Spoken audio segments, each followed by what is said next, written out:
P ജയരാജനുമായി മാത്രമല്ല കേരളത്തിലെ എല്ലാ കോൺഗ്രസ് എംപിമാരുമായും ചർച്ച നടത്തിയെന്നും ഇടത് നേതാക്കളെയും കണ്ടുവെന്ന് ബി നേതാവ് പ്രകാശ് ജാവ്ദേക്കർ പറഞ്ഞതോടെ കേരളത്തിലെ CPM കോൺഗ്രസും വെട്ടിലായിരിക്കുകയാണ്. ഇടതുമുന്നണി കൺവീനർ പി ജയരാജന്റെ BJP പ്രവേശന വിവാദത്തിൽ ഗുരുതര വെളിപ്പെടുത്തലുമായി കേരളത്തിന്റെ ചുമതലയുള്ള BJP നേതാവ് പ്രകാശ് ജാവ്ദേക്കർ. പി ജയരാജനുമായി മാത്രമല്ല കേരളത്തിൽ നിന്നുള്ള എല്ലാ കോൺഗ്രസ് എംപിമാരുമായും ചർച്ച നടത്തിയിരുന്നതായി പ്രകാശ് ജാവ്ദേക്കർ വെളിപ്പെടുത്തി. കേരളത്തിൽ CPM-ന് ഒരു MP മാത്രമേ ഉള്ളൂ. ബാക്കിയുള്ളവരുമായും ചർച്ച നടത്തിയിരുന്നതായി ജാവ്ദേക്കർ തുറന്നടിച്ചു. കോൺഗ്രസ് മാത്രമല്ല CPM, CPI നേതാക്കളുമായും കൂടിക്കാഴ്ച നടത്തിയിരുന്നു. പി ജയരാജനുമായുള്ള കൂടിക്കാഴ്ചയുമായി ബന്ധപ്പെട്ട് കൂടുതൽ പ്രതികരണത്തിനില്ല എന്നും അദ്ദേഹം വ്യക്തമാക്കി.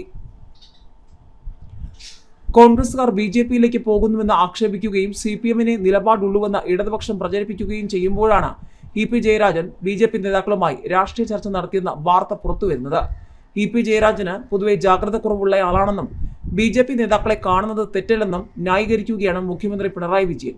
പാർട്ടി സെക്രട്ടറി MV ഗോവിന്ദനും BJP-യുമായുള്ള ചർച്ചയെ കാര്യമായി കാണേണ്ടെന്ന നിലപാടാണ് എടുത്തത്. എന്നാൽ LDF-ന്റെ കൺവീനർ ആയിരിക്കെയാണ് എതിർപക്ഷ പാർട്ടി നേതാക്കളുമായി ചർച്ച നടത്തിയെന്നത് പാർട്ടിക്കുള്ളിലും മുന്നണിക്കുള്ളിലും വിഷയമായി കഴിഞ്ഞു.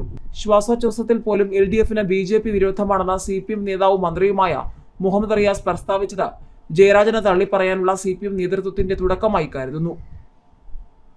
പാർട്ടി സെക്രട്ടറി നടത്തിയ കേരള യാത്രയിൽ നിന്ന് വിട്ടുനിന്നത്, ഭാര്യയ്ക്കും മകനും വൈദേഹം ഹോസ്പിറ്റാലിറ്റി ബിസിനസ്സിൽ പങ്കാളിത്തമുള്ളത്, സാന്റിയാഗോ മാർട്ടിന്റെ പക്കൽ നിന്ന് ദേശാഭിമാനിക്ക് ഫണ്ട് വാങ്ങിയത് തുടങ്ങിയ വിഷയങ്ങളും BJP ചർച്ചയും ജയരാജന്റെ പാർട്ടിയിലെ എതിരാളികൾ പാർട്ടി വേദിയിൽ ഉയർത്തിക്കഴിഞ്ഞു. എന്നാൽ പിണറായി വിജയന്റെ ഇത്തരത്തിലുള്ള ഇടപാടുകൾ വിഷയമാക്കി പ്രതിരോധിക്കാനുള്ള നീക്കങ്ങൾ പാർട്ടി അണിയറയിൽ തുടങ്ങിയതായാണ് വിവരങ്ങൾ.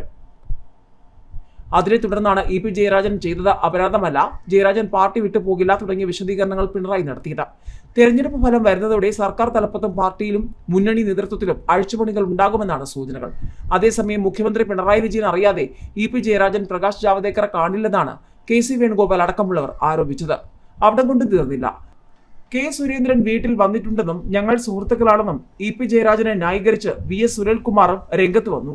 ജയരാജനെതിരെയുള്ള വിവാദം ബിരിയാണി ചെമ്പ് പോലെയാണെന്നും K. സുരേന്ദ്രൻ തന്റെ വീട്ടിൽ വന്നിട്ടുണ്ടെന്നും തങ്ങൾ സുഹൃത്തുക്കളാണെന്നും VS സുനിൽകുമാർ പറഞ്ഞു. പി ജയരാജൻ എല്ലാവരോടും അടുപ്പത്തോടെ പെരുമാറുന്ന പ്രകൃതക്കാരനാണെന്നും അദ്ദേഹത്തിന്റെ രാഷ്ട്രീയ സത്യസന്ധതയിൽ സംശയമില്ലെന്നൊക്കെയാണ് VS സുനിൽകുമാർ പറഞ്ഞത്.